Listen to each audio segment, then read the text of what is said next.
지원 선거대회 대단 감사합니다.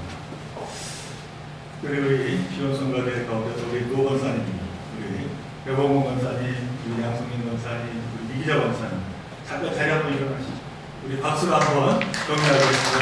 배봉훈 권사님, 친구들이 나오셔서 사실은 나이 드시면 자꾸 안 하려고 하잖아요. 아유, 이렇게 됐다고 하는데. 그래도 나이가 드실수록 또 하나님의 건강 허락하신 대로 하나님께 찬양 또 여러 가지 섬김을 통해서 영광을 드릴 때 하나님은 그 누구보다 기뻐 받아주시고 또 저희들 모두에게도 큰 은혜가 될 줄로 믿습니다. 할렐루야. 지난 주간 잘 지내셨습니까? 아직 이 코로나 바이러스 때문에 여러 가지 어려움이 있습니다만은 그러나 그 가운데서도 하나님이 늘 동행하여 주시고 보호하여 주시고 지켜주실 줄로 믿습니다. 믿음으로 이 모든 어려움을 이기는 저와 여러분 되시기를 주님의 이름으로 간절히 축원을 드립니다. 얼마 전 일입니다만은 친구 아버지 장례식장에 갔다가 졸지에 초등학교 동창 모임을 그곳에서 갖게 되었습니다. 조문온 옛 친구들을 거기에서 만나게 된 것이죠. 그런데 장창했던 친구들은 다 어디 가고 웬 중늙은이들만 거기에 있는 겁니다. 하긴 모두 60이 넘었으니까 그럴 만합니다. 게다가 나이가 들면은 마음이 너그러워질 것 같은데 그게 그렇지가 않은 것 같습니다. 오히려 자기 주장이 강해져서 그 간단한 식사 자리인데도 불구하고 주문이 많았던 것 같습니다. 이거 달라, 저거 달라 하면서 말입니다. 게다가 친구들 간에 새로워진 진풍경이 하나 더 있었습니다. 다들 식사를 마쳤는데 밥을 먹자마자 여기저기에서 봉지를 하나씩 꺼내는 겁니다. 약봉지입니다. 혈압약에, 당뇨약에, 영양제, 소화제까지 하나씩 꺼내들어 물을 쳤는데 다들 한 봉지씩 그 입에 털어 넣었습니다. 그러고 나서 웃으며 하는 말이 자기들은 당나라 병사라 이렇게 이야기를 합니다. 당뇨병 환자라는 것이죠. 그러면서 하는 말이 이제부터는 줄여야 산다고 말합니다. 무엇보다 몸무게, 특히 뱃살을 줄여야 한다는 것이죠. 줄여야 건강해지고 줄여야 행복하게 살 수가 있다는 것입니다. 그러기 위해서는 무엇보다 먼저 이 먹는 양부터 줄여야 하는데 이게 보통 어려운 일이 아닌 것 같습니다. 그러다 보니까 말은 그렇게 하는데 다들 엄청 먹어대는 말입니다. 그런데 사실 줄이는 문제는 그저 개인의 건강 문제를 넘어서 이 21세기 우리 지구의 과제입니다. 오늘날 우리 생태계는 대량 생산과 대량 소비 구조를 줄이지 않고서는 더 이상 지탱하기 어렵게 되었습니다. 한마디로 에너지의 그 사용량을 줄여야 미래가 있다라고 하는 것이죠. 지금 진행되는 이 지구 온난화는 정말로 시급한 과제가 아닐 수 없습니다. 그로 인해서 지금도 세계 곳에서는 가뭄, 한파, 폭염, 태풍, 돌풍 참으로 많은 재난으로 엄청난 희생을 치르고 있습니다. 그러나 이처럼 그래서 우리가 에너지를 줄여야 한다 그렇게 강조하지만은 말처럼 잘 안 되는 것 같습니다. 왜냐하면 우리는 너무나도 지금 과다한 이 풍요로움에 젖어서 이 풍요로움을 내려놓기가 어렵게 되었기 때문입니다. 그리고 이 위기를 여전히 강 건너 불로 그렇게 내 일이 아닌 것으로 바라보며 살아가고 있기 때문입니다. 창세기 13장에 보면 소돔성이라고 등장합니다. 후에 멸망하여 사라진 성입니다. 그런데 이 성에서 구원받은 한 가족이 있습니다. 다름 아니라 아브라함의 조카 롯과 그의 가족입니다. 그런데 롯이 살고 있던 그 소돔성은 어떤 곳이었을까요? 아주 번성한 도시요 큰 성이었습니다. 너무나도 풍요롭고 살기 좋은 곳이 바로 이 소돔성이었습니다. 아브라함과 가로선 때 롯이 그래서 이 소돔 쪽을 택했는데 그 소돔은 마치 하나님의 동산처럼 아름답고 풍요로운 땅이라고 그렇게 기록을 하고 있습니다. 물이 넉넉하고 땅이 기름진 곳이 바로 그 소돔 성이었습니다. 그런데 그렇게 크고 풍요로운 도성인 소돔은 하나님께 심판을 받고 그만 멸망을 하게 됩니다. 바로 거기에서 롯이 구원을 받게 되었는데 그가 어떻게 구원을 받게 되었습니까? 하나님이 보내신 이 천사들이 롯과 그 가족들의 손을 잡아 인도하여서 이 소돔으로부터 탈출할 수가 있었습니다. 한마디로 하나님이 개입하신 겁니다. 그래서 그들이 도착한 곳은 소알이라는 성이었습니다. 그런데 이 소알이라고 하는 성은 어떠한 성이었을까요? 소알은 아주 작은 성이었습니다. 이 소알이라는 이름 자체가 작다라고 하는 뜻입니다. 말하자면 롯은 소돔이라고 하는 번성하고 풍요로운 성으로부터 작고 보잘것없는 소알성으로 탈출함으로써 구원을 받게 되었다는 것입니다. 여기에는 매우 중요한 교훈이 담겨 있습니다. 그러니까 우리가 바라는 그 크고 풍요로운 삶이 무조건 좋은 것이요 축복된 삶이요 행복한 삶은 아니라는 겁니다. 오히려 구원의 길은 이처럼 작은 곳을 향하여 가는 길, 다시 말해서 세상 유혹에 떠밀려 갖게 된 끝내 욕심을 내려놓는 거기에서부터 시작된다라고 하는 것을 우리에게 말씀하고 있는 겁니다. 그러므로 우리는 이제 이 세상 살아갈 때 무엇보다도 줄이고 내려놓고 살고자 노력하는 그 믿음의 삶을 감당해야 될 줄로 믿습니다. 저는 오늘 본문의 말씀으로 누가복음 3장을 보겠습니다. 여기에는 구약시대 선지자 이사야가 예언했던 빈들의 소리, 곧 세례 요한이 등장합니다. 이 세례 요한은 백성들에게 심판을 피하여 구원받으려면 회개해야 한다, 그렇게 강하게 외쳤습니다. 그것도 화려한 예루살렘 성전이 아니라 아주 험악한 광야에서 그렇게 외쳤습니다. 오늘 본문 바로 앞 8절에 보니까 그러한 세례 요한은 자신들을 찾아온 사람들에게 당신들이 아브라함의 자손이라 할지라도 회개하지 않으면 심판을 면치 못한다, 그렇게 경고를 하고 있음을 보게 됩니다. 그러니까 아무리 하나님의 백성 선민이라 할지라도 회개하여 세례받지 않으면 너희들은 구원의 길로 나아갈 수 없다는 겁니다. 그리고 그 회개는 나중으로 미룰 수 있는 것이 아니라 지금 바로 해야 한다, 그렇게 경고하고 있습니다. 누가복음 3장 9절의 말씀, 이미 도끼가 나무 뿌리에 놓였으니 좋은 열매 맺지 아니하는 나무마다 찍혀 불에 던져지리라. 한마디로 심판이 임박했기 때문에 하루속히 회개해야 한다고 그렇게 세례 요한이 외친 겁니다. 자, 그런데 이 회개가 무엇일까요? 어떻게 하는 것이 회개라는 말입니다. 구약 말씀 여러 곳에 기록되어 있습니다만 눈물로 자복하고 옷을 찢으며 죄를 뒤집어 써야 그렇게 행동해야 한다는 것입니다.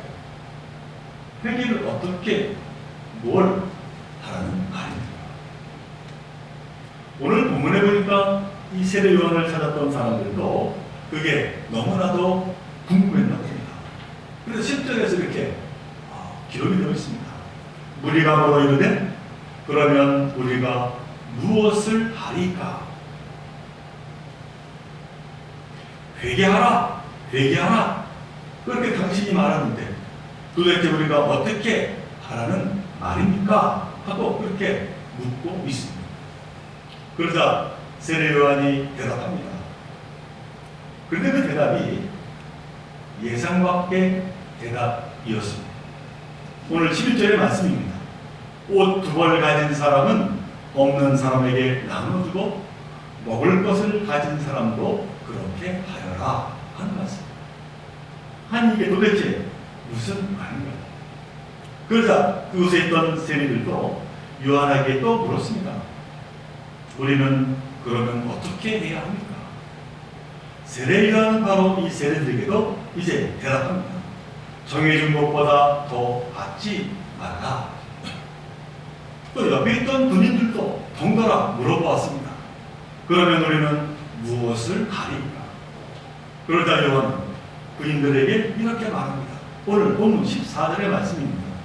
사람에게서 강탈하지 말며 거짓으로 고발하지 말고 받는 금료를 족한 줄로 알라 하니라 하는 말씀입니다.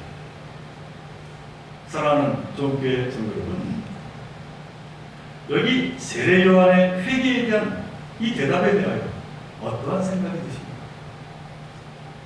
어찌 보면 시시하고 너무나 싱겁지 않습니까? 내 죄를 회개하는데 무언가 좀 부족한 것 같지가 않습니다.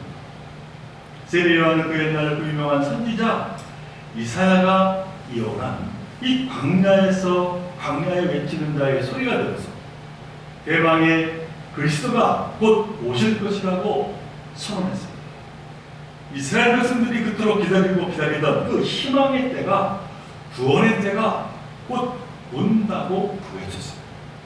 그러므로 이제 곧 이루어질 하나님의 그 놀라운 대역사, 그 놀라운 구원의 사건을 앞두고 회개해야 한다면, 그래서 새로 거듭나야 한다면 뭔가 좀 더 크고 특별한 결단이 필요하지 않겠습니까?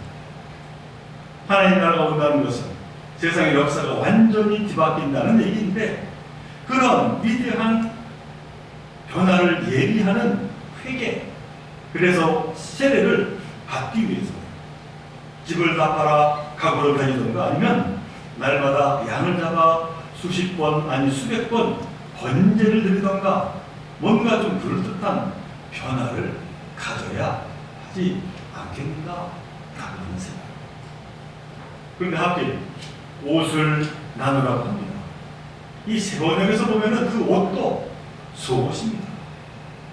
그리고 그저 정해진 대로 받고 봉급으로 만족하랍니다. 그게 저 포악한 헤롯 왕의 부정과 비리를 목숨 걸고 신랄하게 비판하던 이 세례 요한의 처방이었습니다. 이 세례 요한의 설교를 듣기 위해 수많은 사람이 모였는데, 그 사람들은 이 같은 요한의 선언에 어떠한 생각을 하게 되었겠습니다. 무언가 좀 깊이 빠지지 않았겠는가 라는 생각입니다. 그러나 분명히 이것이 요한의 회개에 대한 대답이었습니다. 이는 결국 무엇을 말하는 겁니까? 한마디로 일상의 회복입니다. 상식의 회복입니다. 그리고 소소한 생활의 변화요 실천입니다. 하나님 나라가 회개로 시작해야 하는데, 하나님의 그 나라는 이런 작은 자신의 삶의 변화로부터 시작한다는 말입니다. 사랑하는 종교의 성도 여러분, 말로만 회개해서는 하나님 기뻐하지 않으십니다. 그렇다고 거창한 것을 원하지도 않으십니다. 욕심으로 인하여 비뚤어졌던 내 삶의 회복을 원하십니다. 여기서도 우리는 하나님 앞에 온전함으로 바로 서게 되는 겁니다. 레위기 19장 2절의 말씀, 곧 너희는 거룩하라, 나 여호와 너희 하나님이 거룩함이라. 이 말씀에 따라 우리가 거룩함에 나아가게 되는 것은 그 어떠한 것을, 그 무엇을 우리가 이뤄가는 것이 아니라 이처럼 상식의 회복, 그리고 나의 일상의 회복, 바로 서는 그 삶에서부터 시작됨을 우리는 기억해야 할 것입니다. 다 그런데 사실 이 세례 요한이 말하는 이러한 생활의 배경은 쉬운 것 같은데 막상 쉬운 게 아닙니다. 우리의 이 뱃살을 줘야 하는데 주기가 어렵듯이 말입니다. 우리가 에너지를 줄여야 하는데 그게 내일이 아닌 것이 말입니다. 누가복음 시대, 그 시대는 로마 시대였습니다. 그런데 그 로마 시대의 핵심, 그 중심은 무한 경쟁입니다. 이른바 무한 경쟁의 시대가 열린 겁니다. 그리고 경쟁에서 이기려면 무엇보다도 재물이 필요하고 그들에게는 그 돈이 필요했습니다. 그 시대에도 돈이 바로 그들의 삶의 근본이었습니다. 그런 시대, 곧 돈이 시대 정신이 된 때를 살아가려면 거기서 경쟁에서 살아남으려면 무엇이 필요하겠습니까? 옷이 한 벌 있다면 다음에는 어떻게 해야 할까요? 한 벌로 만족하면 그는 시대에 뒤떨어진 자가 되는 것입니다. 그러니까 무슨 수를 쓰든지 두 벌을 만들고, 두 벌이 있다면 세 벌을 만들고, 세 벌 있다면 네 벌, 다섯 벌 계속해서 만들어야 합니다. 그래야 남들보다 뿌듯하고 만족감이 크게 되는 겁니다. 이 먹을 것도 마찬가지입니다. 그것 또한 그렇게 해야 합니다. 창고를 지어서 더 많이 쌓아두어야 합니다. 창고가 클수록 사람도 커지고 행복도 그만큼 커집니다. 그런데 이와는 다르게 반대로 살라고 하니 그게 쉬운 일이겠습니까? 세리와 군인들도 마찬가지입니다. 이 로마 시대에 정직하게 살아서는 돈을 모을 수도 없고 그래서는 행복할 수도 없었습니다. 더 많이 거두어야 하고 그래서 때로는 남의 것을 빼앗기도 해야 합니다. 그런데 문제는 이 로마 시대의 본질이나 지금 우리 이 시대의 본질이나 별반 다르지 않다는 데 있습니다. 어쩌면 어느 시대나 이 만몬, 곧 풍요라고 하는 우상 숭배가 판치입니다. 그래서 큰 것이 주안점입니다. 큰 것이 아름답고 선이 됩니다. 그러다 보니 무엇이든 크고 봐야 합니다. 집도 크고 차도 크고 교회도 커야 합니다. 그런 시대를 살아가면서 옷 두 벌, 그것도 겨우 속옷 두 벌이 있는데 그것을 나눌 때 그가 진정 회개한 사람이라 이는 너무나도 어려운 일이 아닐 수가 없는 것. 거기에다가 정직하게 살아야 하니 너무나도 힘든 일이 아니겠습니다. 모두가 큰 것이 선이고 큰 것이 아름답고 그렇게 인정하고 살고 있는데 말입니다. 큰 것을 달성하기 위해서 수많은 사람이 밤낮이지 않고 뛰어다니며 노력하고 있는데 말입니다. 그러나 세례 요한은 오늘 본문을 통해서 단호하게 말씀합니다. 세상에 같이 만몬에 굴복하지 말고 로마 제국에 굴복하지 말고 다만 하나님의 나라를 흠모하는 사람이 되어야 한다고 말합니다. 이것이 회개의 삶이라고 말합니다. 그래야 하나님의 나라에 나아갈 수 있다고 말합니다. 여기에 진정한 만족, 행복, 그리고 축복이 있다고 말하고 있습니다. 사랑하는 종교 여러분, 오늘 제목이자 세례 요한의 뒤에 몰려든 수많은 사람, 특히 세리와 군인들이 묻는 물음, 그러면 우리가 무엇을 하오리까? 이 물음이 지금 저와 여러분에게 묻는 물음임을 우리는 잊지 아니하고 살아야 할 것입니다. 자, 결론입니다. 그렇다면 지금 우리는 회개하는 마음으로 무엇을 해야 하겠습니까? 지금 이 시대에 세례 요한이 나타나 우리에게 회개하라 외친다면 우리는 어떻게 해야 하겠습니까? 그 흔한 옷을 나눠야 하겠습니까? 아니면 내 자산을 뚝 잘라 누군가에게 나누어 주어야 하겠습니까? 분명한 사실 하나는 세례는 우리에게 이렇게 당부할 것입니다. 비록 작은 것일지라도 너의 마음을 나누라. 그리하여야 하늘나라에 속한 자가 되리라. 너의 일상의 삶을 회복하라. 그래야 하늘나라에 가게 되리라. 이제 뭐 3월이 되면 사순절이 시작됩니다마는 예수님이 이 땅에 오셔서 몸소 보이신 그 삶이 바로 이 마음, 나누는 마음이었습니다.